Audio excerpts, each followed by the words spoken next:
acá estábamos introduciendo un poco cómo fue tu caso, pero nos gustaría que le cuentes un poco a la audiencia de Resistencia Online cómo fue esta persecución política y antisindical, ¿no?, que estás sufriendo.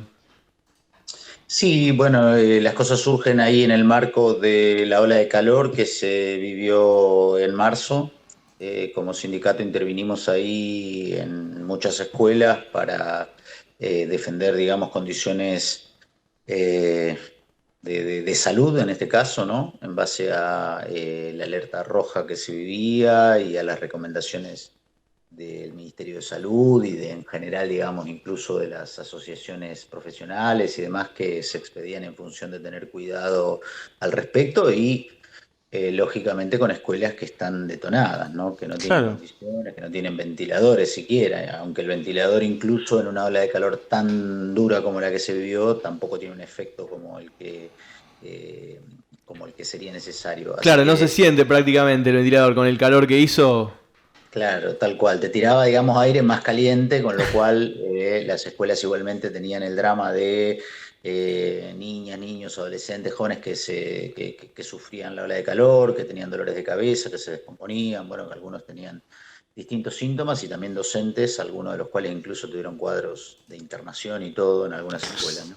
En ese contexto intervinimos en la escuela 39 el día 16 de una reunión en la que participamos para ir a aclarar la medida de fuerza adoptada por el sindicato frente a esta situación de que le solicitábamos a las autoridades educativas que tomaran una decisión de conjunto, cosa que podrían hacer, por la norma los faculta para eso, Cuando pero hablas de autoridades obviamente educativas es el Consejo Escolar. Digo yo Consejo Escolar por para un los compañeros lado que por ahí no están en el tema.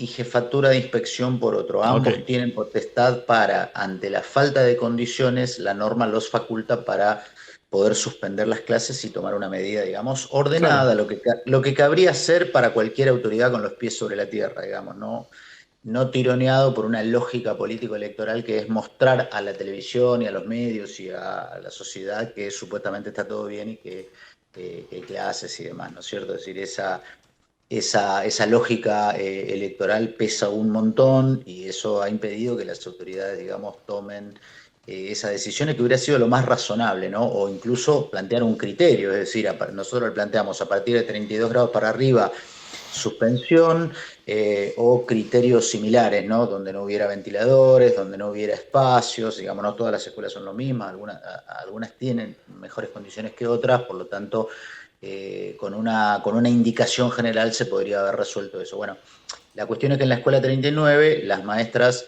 frente a la situación de que primero el equipo directivo adopta la decisión de suspender las clases, pero 2 días después se desdice de la decisión porque argumenta que recibieron presiones de la superioridad, o sea, de la inspección, preguntando o planteando que por qué no estaban dando clases no presenciales. Entonces, esto hizo que las maestras, frente a esa situación, adoptaran la medida de SUTEBA, la de retención de tareas, que era la medida que habíamos adoptado, que es, digamos, ante la falta de condiciones, que está a cargo obviamente de la patronal brindarla, ¿no? Es decir, las condiciones de las escuelas, ¿no? Que haya esas condiciones, no había agua, no había, digamos, incluso el agua a las 9:30 de la mañana estaba caliente, caliente, como, bueno, le pasó a todo el mundo, no solamente a las escuelas. Sí, claro.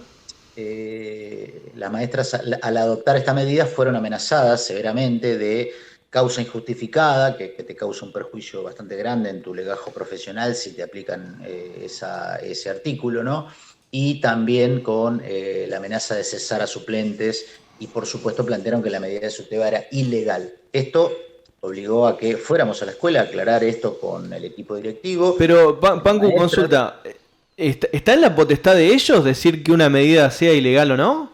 no está en su potestad, pero cuando hay una deliberada intención de meter miedo en las compañeras y los compañeros, este tipo de argumentaciones aparecen, ¿no? O Es sea, es una ilegal, búsqueda de meter miedo para que en realidad se bajen de la medida. Es un claro, amedrentamiento, por decirlo de alguna sí, Que manera. ya venía pasando, venían con los paros que llamó la multicolor, incluso lamentablemente, la verdad, el rol que cumplió la Celeste, que algunos compañeros, o sea, que se plantean realmente militar para cambiar las cosas, pero tuvieron un rol de ir docente por docente diciéndole, che, te van a descontar, te van a hacer esto, te van a hacer lo otro, para que los docentes se bajen del palo cuando querían hacerlo porque no le daba el salario. Claro, es algo que además estamos acostumbrados a vivirlo en las empresas privadas, pero bueno, cuando pasa en el Estado con los docentes, donde el Estado debería garantizar, digamos, supuestamente, que los derechos democráticos se pudieran llevar adelante, ¿no? El derecho a la protesta es un derecho constitucional. Claro, tal cual. Nos pasó, tal cual lo dicen ustedes, el 1 de marzo, cuando adoptamos el primer paro, que además le dimos un carácter provincial, no únicamente de Tigre, sino en el marco de las seccionales multicolor, las minorías, los congresales, bueno, todo un espacio que existe al interior de SUTEBA y que es el que, digamos, viene llamando a medidas, no únicamente de ahora. Y allí salió un comunicado de una dirección provincial, la de Recursos Humanos, diciendo que la medida era ilegal. También tuvimos esta discusión incluso en varias escuelas, no tanto de Tigre, pero sí de otros distritos, amenazaron con pasar injustificada y lo hicieron en algunos casos. Todavía estamos interviniendo ahora, hoy de hecho hablábamos con un jardín de La Plata, en donde le pasaron a las compañeras causa injustificada y logramos revertir eso, digamos, a través de compañeros de la multicolor de ahí de La Plata, ¿no? Pero en interacción con las seccionales, porque es un mecanismo de presión que utilizan las autoridades, pero bueno, en este caso llama la atención que lo haga un equipo directivo, digamos, que tiene menos potestad aún que una dirección provincial, Claro. en este caso del gobierno provincial, ¿no? Bueno, esto llevó a que fuéramos a la escuela, llegamos a las 8 de la mañana con una compañera del Consejo Ejecutivo, la compañera Laura Lescano, nos presentamos ahí ante quienes estaban, nos atendieron, no estaban ni la directora ni la vicedirectora, llegaron a la escuela casi una hora más tarde del horario establecido, cerca de las 9 de la mañana, de muy mala manera. El día anterior habían presionado gravemente a las maestras, estaban muy preocupadas por lo que le habían dicho, razón por la cual era fundamental ir a explicarles esto y poder, digamos, aclarar las cosas, ¿no? Bueno, nos recibieron de muy mala manera, ni siquiera nos invitaron a sentarnos, digamos, como que empezaron a decirnos que ellas no tenían por qué rendirnos cuentas a nosotros, que ellos no dependían de nosotros, que si queríamos ir a la escuela teníamos que avisarles y ellos nos iban a dar un día para ir, cosa que es una locura, digamos, porque uno aparece como dirigente sindical, apareces cuando hay un emergente, cuando hay una necesidad urgente, digamos, no es que vas cuando te autorizan, si no, no tendría, digamos, directamente sentido la intervención, ¿no?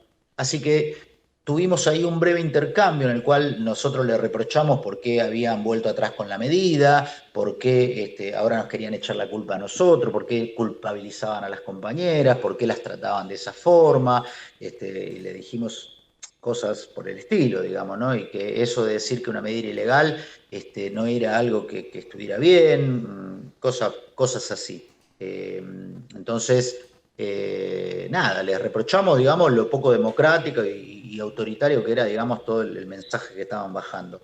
Así que, bueno, se enojaron, no había, digamos, margen para ninguna discusión, por lo tanto yo me retiré primero, la compañera Laura se quedó discutiéndoles algunos reproches que nos hacían de cosas de tiempo pasado y digamos, de otros años, sobre todo una de ellas, cuestiones que no venían al caso, digamos, ¿no? Entonces, pero viendo que no había condiciones, nos retiramos de la escuela. Claro. A los pocos, obviamente, dimos aviso a la inspección, porque, bueno, consideramos que es una actitud antisindical que nos traten así en una escuela y, lógicamente, no lo permitimos, digamos, es decir, buscamos el modo de revertir eso y, por supuesto, también hablamos con las compañeras para informarles lo que había pasado, las compañeras maestras que nos habían llamado, ¿no? Que son maestras de muchos años de antigüedad, muy experimentadas, muy vinculadas a la comunidad, gente muy, muy bien plantada, digamos, así que, nada, a los pocos días nos enteramos que habían sentado una denuncia de este tipo por violencia de género, cosa que realmente... ¿Contra vos en particular o contra los dos? No, contra mí, claro, contra mí, Okay. no contra la compañera Laura.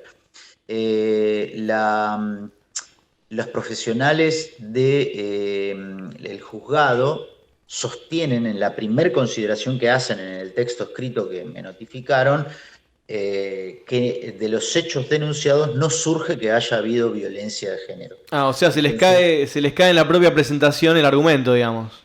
Sí, digamos, la justicia, o sea, los profesionales que la justicia tiene en su seno dicen esto, pese a lo cual el juez de paz dicta una medida cautelar, que Claro. es la perimetral, que me impide No deja de ser la acercarme a justicia. escuela, ¿no?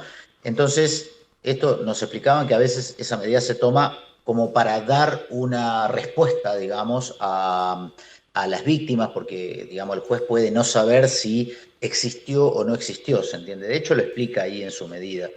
Así que es muy endeble la denuncia, muy, muy frágil, pero lógicamente yo creo que la idea de ello era, digamos, causar el daño, provocar la denuncia, sabiendo que podía generar este tipo de intervención de parte de la justicia Claro. hacia mi persona, ¿no? Bueno, esto llevó a que se desate obviamente una respuesta, una campaña de nuestra parte. Justamente esta semana hubo una gran movilización que nosotros estuvimos presentes. Ahí voy a poner la imagen para que lo pueda ver la audiencia.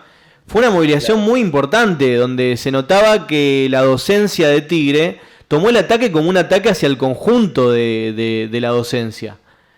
Claro, es que lo es, porque de hecho no es el único ataque, digamos, que sufrimos. También ahí denunciamos que por la ola de calor, un director de escuela, de una escuela muy, muy particular, porque tiene una tradición de lucha muy grande, en los años 2017-2018 lideró grandes conflictos con el corte de la autopista que llega a Tigre durante 8 horas en el gobierno de María Eugenia Vidal. Hicimos que los funcionarios provinciales bajaran, tuvo que venir, digamos, la viceministra a negociar esto ahí con la comunidad y con nosotros. Logramos que nos hagan las obras que estábamos pidiendo y que nos instalen una escuela nueva en una calle con un conjunto, digamos. Logramos un montón de cosas que no eran fácil de lograr, digamos, gracias a acciones así muy, muy fuertes que se hicieron. En esa escuela decidieron sancionar una inspectora de origen macrista, también designada en ese momento, en ese tiempo del gobierno de María Eugenia Vidal, sanciona al director con 5 días de suspensión fue a buscarle, digamos, unos papeles por temas administrativos, una escuela que además le faltan un montón de cargos, pero que es una escuela que tiene una fuerte tradición. Se hizo un abrazo también muy masivo de apoyo al director, pero quiero significar con esto, digamos, que el hecho de que la docencia haya reaccionado no solo tiene que ver con que valora la experiencia de la multicolor de Tigre y también, digamos, que yo soy una persona muy conocida porque fui el secretario general que le ganó a la Celeste, digamos, estuve a la cabeza de esa experiencia cuando le ganamos en 2013, sino también porque ve que si permiten que esto pase, si esto nos pasa a nosotros, ¿qué no le va a pasar al docente común y corriente? Digamos? Claro. Una lectura de ese tipo que hizo que las escuelas, los jardines, las técnicas, bueno, como ustedes lo vieron, participaran de una manera bastante activa, numerosa y de un cerrado apoyo a la experiencia sindical que representamos, ¿no? Pancu, bueno, si querés seguir vos. No, acá en el chat hay un comentario de una compañera que dice: acá en Capital también se paró y hubo descuentos muy fuertes para asustar a la docencia. Claro. Lo dice en referencia a lo que fue la ola de calor, ¿no? Claro, sí, entiendo que también en Capital con todavía un clima mucho más, creo, antidocente, ¿no? De Claro. una política muy consecuente de la reta de la pandemia, la presencialidad en la pandemia, el ataque a los docentes, la eliminación de organismos de control de cargos, bueno, una ofensiva que lleva varios años. Pero bueno, también la resistencia de los docentes ahí es duramente reprimida por el gobierno de la reta. Aquí también hubo aprietes de ese tipo con el paro del primero y también con la ola de calor, digamos una bajada, pero también recogiendo que en un momento los canales de televisión que todo el día, digamos, tiran argumentaciones contra la docencia, en un momento de la ola de calor empezaron a cambiar el discurso también, ¿no? Claro, Se dieron sí. cuenta que las propias familias decían, pero esto es una locura que hagamos ir a los pibes, a las pibas a las escuelas cuando no hay condiciones en esas escuelas. Claro, o sea, donde hay aire acondicionado podías estar, pero si no tenías aire acondicionado, directamente era un fuego a las escuelas y es poner en riesgo la salud. La gente, digamos, afecta gravemente. Sí, acá entrevistamos a la secretaria general de Suteba Tigre, pero también una madre, y hablaban justamente de que la ola de calor manifestó un problema estructural, un vaciamiento de años y años de infraestructura que, digamos, estalla por una circunstancia particular, pero que expresa, digamos, una desidia de larga data que es responsabilidad de varios gobiernos que fueron sucediéndose, Sí. ¿no? Sí, para que ustedes tengan un dato, el distrito de Tigre, que es un distrito bastante rico de la zona norte del Gran Buenos Aires, donde está, digamos, concentrada una población millonaria, que es la de Nordelta, de los barrios privados, se calcula que son alrededor de 50.000 personas que viven en esos barrios. Eh, Hace 27 años que no se construye una escuela primaria en Tigre. 27 años. Desde hace 27 años la población creció de menos de 300.000 habitantes a 450.000 en la actualidad, con los colegios privados que llegaron en masa, porque digamos la oferta educativa de Nordelta son los colegios de la élite, con toda una propaganda sobre las escuelas, ¿no? O sea, ahí el intendente Zamora anuncia en los canales de televisión todas las obras que hacen, y son todas obras hechas para lavarle la cara a las escuelas, pero estructuralmente el abandono de las escuelas públicas es una decisión política de las clases dominantes, de los distintos bloques de poder que se han emancipado de la escuela pública. Y históricamente las clases dominantes tenían el bla bla, el discurso de escuela pública, digamos, como de una tradición anterior, de la Argentina anterior, ¿no? No, incluso varios presidentes ahora vienen de universidades privadas. Scioli, Macri, varios candidatos. Tal cual. Entonces, quiero significar, digamos, con que la desinversión, la destrucción y el abandono es también la construcción de un nuevo sentido común, que es, digamos, el uniforme de la escuela privada es mejor, y de alguna manera hasta el sentido común de un sector importante de la sociedad y de la clase laburante también compró esa falsa conciencia sembrada por las clases dominantes, ¿no? Bueno, acá en Resistencia Online nosotros nos preocupa mucho la pelea ideológica y política, ¿no? Porque también estas ideas que van instalando en la sociedad son las que después permiten avanzar con los ajustes, con los recortes, aún más de lo que ya han avanzado.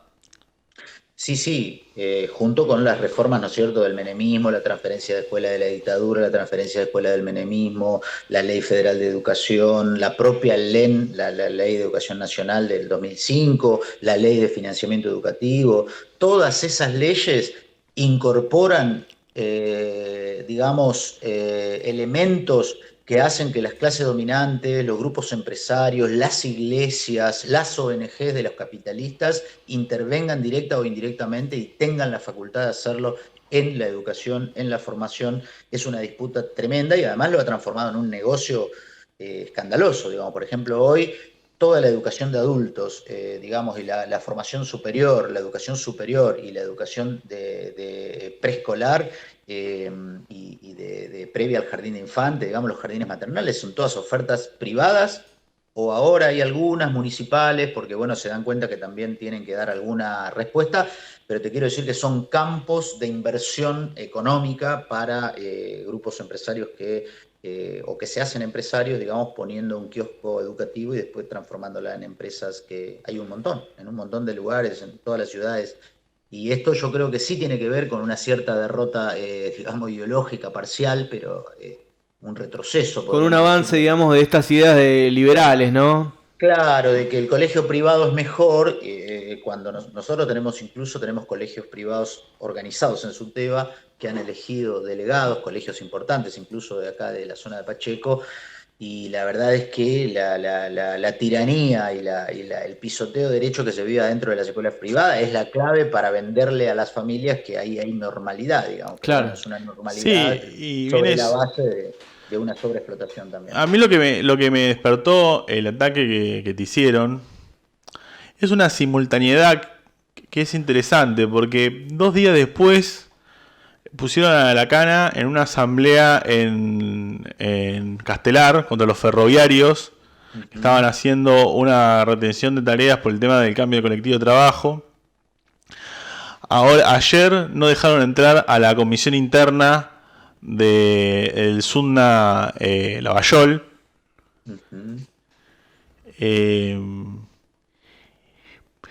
Y son 3 ataques en el marco de 3 o 4 días, todos bueno, pero en este caso son 3 o 4 ataques en 4 días, todas a comisiones internas, direcciones clasistas.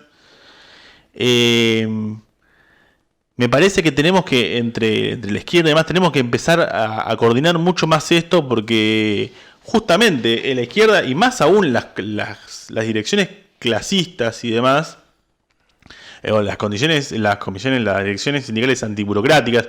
En nuestro gremio, el CIPREVA, las cámaras empresarias tomaron una apelación de la UTBA, que es de un sindicato que es un sello de goma, que es mentira, y ahora lo están sentando a ellos, a los que el Ministerio de Trabajo les reconoció 0 afiliaciones, los están sentando a ellos a negociar con las cámaras empresarias y dejando afuera el CIPREVA.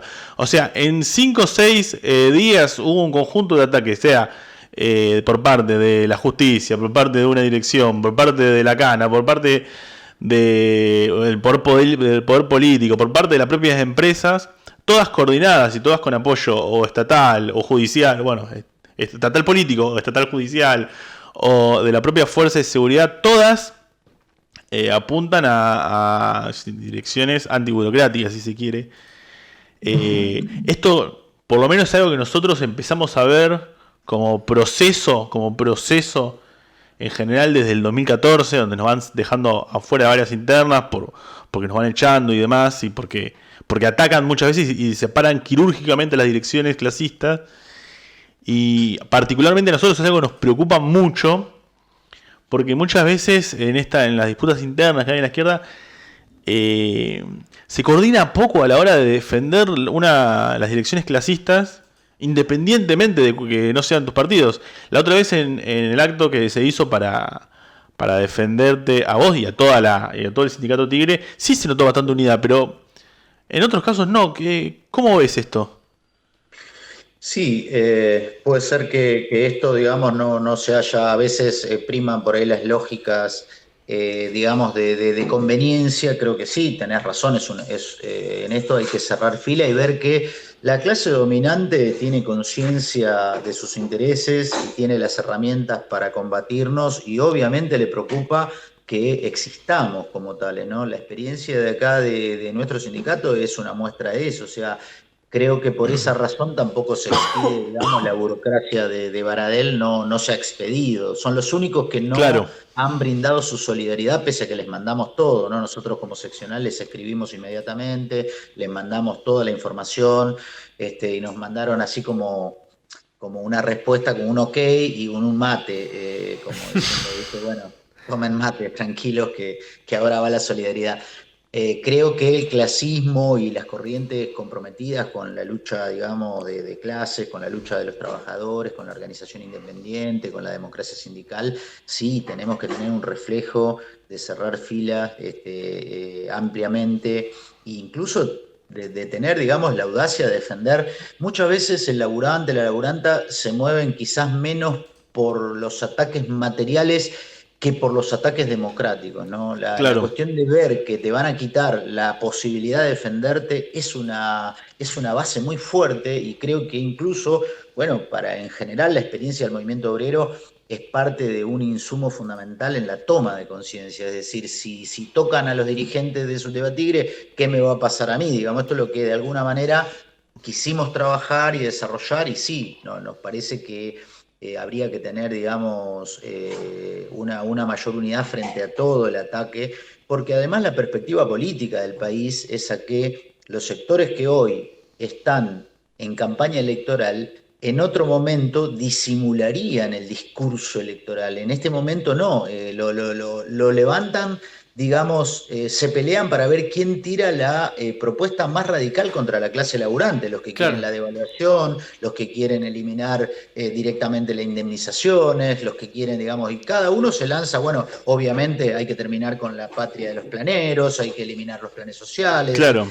Es un discurso que de alguna forma lo instaló el macrismo, que incluso quedó a medio camino, porque ahora el sector de Milei hasta les está imponiendo nuevas exigencias, digamos, y si esos sectores tomaran el gobierno, es claro que vamos a sufrir un ataque en toda la línea, y que ese ataque va a ser, digamos, necesario que reaccionemos no solamente en un marco de unidad de acción del clasismo, sino más allá. Se entiende que también está entre las posibilidades que cualquier sector de lucha tiene planteado, digamos, ¿no? La unidad de acción no se limita muchas veces a quienes pensamos en común, más bien no consiste en eso, sino consiste en justamente defender esas herramientas. Y también la clase dominante se ha encargado de dar una lucha ideológica para presentar que los sindicatos, bueno, la mafia sindical, como decía el macrismo, ¿no? En ese sentido han logrado instalar unas discusiones que en algún sector, combinado con la traición de la burocracia, ¿no? que bien traicionado nos tiene, que también hace que los compañeros y las compañeras digan, bueno, pero si mirá, estos tipos no hacen un carajo, ¿no? Como que se merecerían, pero no se dan cuenta que a esa burocracia la tenemos que sacar nosotros con la organización, con la lucha, con la democracia sindical, con la irrupción de las bases, pero no dejar que los patrones nos saquen los sindicatos para dejarnos en bolas, ¿no? Sin nada, sin herramientas, sin posibilidad de defendernos. Así que Totalmente. creo que es un tema clave frente a todo, digamos, ¿no? Pancu, yo tengo una última pregunta. Sí. Pensá que esta entrevista la vamos a subir a YouTube, vamos a cortar partes, vamos a subir a TikTok, apostamos a llegar a un montón de trabajadores que sufren la burocracia en su lugar de trabajo, intentan organizarse y vos tenés una experiencia junto a los compañeros de Opinión Celista muy importante, que es la experiencia de recuperar un sindicato. No te voy a pedir que me hagas toda la historia de cómo se recupera un sindicato, pero sí que le aportes a los compañeros que te están escuchando y que están tratando de recuperar su sindicato hace muchos años o que recién empiezan y demás. Te voy a hacer una pregunta periodística y entendela en ese sentido, porque también necesitamos títulos y también necesitamos síntesis. ¿Cómo se recupera un sindicato y cómo se lo pone al servicio de los trabajadores? ¿Cuántos años te llevó? ¿Qué prácticas tuviste que hacer? ¿Y con qué dificultades? Que obviamente que te denuncien por violencia de género no es una, pero ¿con qué dificultades se puede encontrar y cómo encontrar fuerza para salir adelante? Bien, una pregunta así como sencilla, ¿no? Muy fácil. No, mira, yo creo que hay que tener mucha confianza en la lucha de los trabajadores, en la organización, ¿no? Es decir, no es un camino lineal. También hay que tener conciencia de que uno va a acertar y se va a equivocar, ¿no? Y hay una sabiduría en adquirir eso que es, digamos, cuando uno se equivoca es importante reconocerlo a tiempo y tratar de corregirlo. Como diría, creo que el gran Lenin decía eso, ¿no? Que los errores no se podían evitar, pero la sabiduría consistía en ver cómo corregirlos, cómo asumirlos, ¿no? Nosotros estuvimos 19 años, perdimos 6 veces las elecciones con ellos y además nos golpearon, nos calumniaron, nos mandaron al tribunal de ética, a nosotros nos mandaron a un tribunal para juzgarnos, después abandonaron porque les salía más caro juzgarnos que eximirnos, digamos, de la acusación, ¿no? Todo por cuestiones así muy burocráticas de no reconocer, por ejemplo, una asamblea donde no permitían la lista de oradores, entonces nos retiramos, hicimos un acta, lo llevamos al Congreso y dijimos, nosotros no vamos a votar el mandato de esta asamblea que no fue asamblea, nos plantamos en esa, nos denunciaron, nos llevaron a un tribunal, nos golpearon a un compañero, nos persiguieron delegados que nos separaron del cargo, o sea, también la lucha implica, digamos, tener la templanza para aguantar momentos difíciles, ¿no? Y confiar en que el mañana nos va a dar la razón si nos mantenemos coherentes con nuestras puntos de vista, pero no como secta política, sino como colectivo de laburantes que defienden las cosas más concretas y sentidas de las bases, ¿no? Y que se mantienen pegados a esas bases. Entonces pudimos ir acumulando, porque la lucha también va dando oportunidades y si uno aprende a superar los errores también va acercándose a los aciertos, ¿no? Esta es la lógica. Y si escuchamos y si construimos iniciativas y si tenemos esa capacidad de reponernos de los reveses, también se abren perspectivas muy, muy prometedoras, digamos, ¿no? Cuando al ganar, lo que hicimos fue también no creer que ya está, con nosotros, llegamos nosotros y las cosas cambiaron. No, nosotros también teníamos que cambiar con eso que habíamos ganado, ¿no? Ganamos Qué importante esto que estás diciendo, porque hay muchos sindicatos que si bien ganan la izquierda, después cuesta mucho romper esa lógica de representatividad, de yo soy el delegado y yo hago y vos quedate ahí.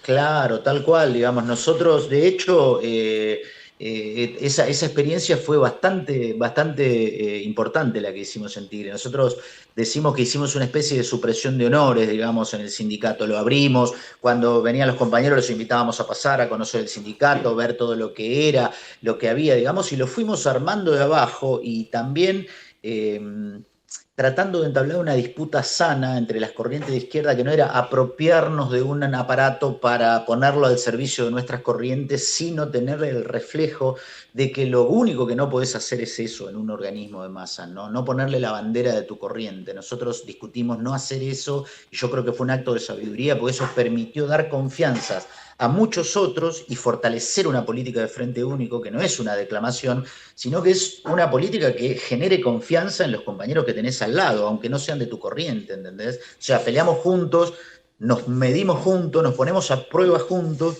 y eso va generando esa confianza, esa dinámica común de trabajo, ese reflejo que la gente busca en un sindicato, que es, digamos, quiero que me representen, quiero sentirme seguro, quiero sentirme orgulloso de tener una organización que nos banque, ¿no? Que nos defienda. Claro. Bueno, creo que supimos hacer eso, generar ese vínculo, y también en los momentos difíciles tener la audacia y la templanza para plantarse y tomar medidas audaces. Eso también demuestra, digamos, generar confianza en la fuerza de los compañeros, ¿no? No que nosotros somos infalibles, sino que todos juntos podemos encontrar mucho mejor el camino que simplemente delegando las tareas.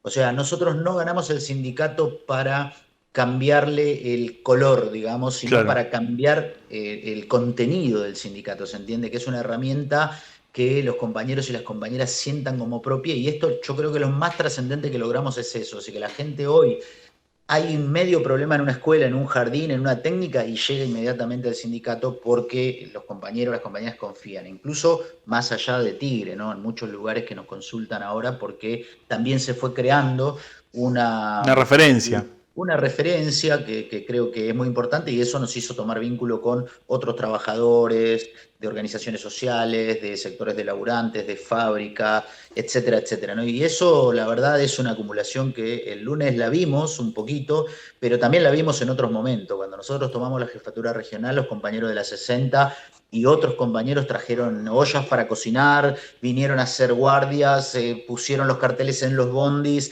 Cuando venían los compañeros de La Plata a participar de plenarios en Tigre, nos dijeron que habían visto carteles en Puente Saavedra a lo largo de la Panamericana, que los micros tenían los carteles de Tigre, que estaban sorprendidos de ver todo eso, que no lo hicimos nosotros, sino que lo hizo un colectivo, digamos, tratando de justamente apuntalar con la línea política, con las tácticas, con las iniciativas que como militancia uno va adquiriendo a el seno de un colectivo de laburantes, de una organización de masas como es un sindicato, ¿no? Una clase de sindicalismo revolucionario con Alfredo Cáceres. A mí me queda el título. Bueno. En 20 años se recupera un sindicato para ponerlo al servicio del clasismo. Bueno, te agradecemos mucho por esta entrevista, y bueno, vamos a estar en contacto para ver cómo siguen las novedades de la experiencia que están haciendo ahí en el Suteba Tigre, por supuesto. Bueno, compa, muchas gracias a ustedes por todo, por la entrevista y por el humor también. Bueno, muchas gracias. Nos vemos pronto. Les mando un abrazo.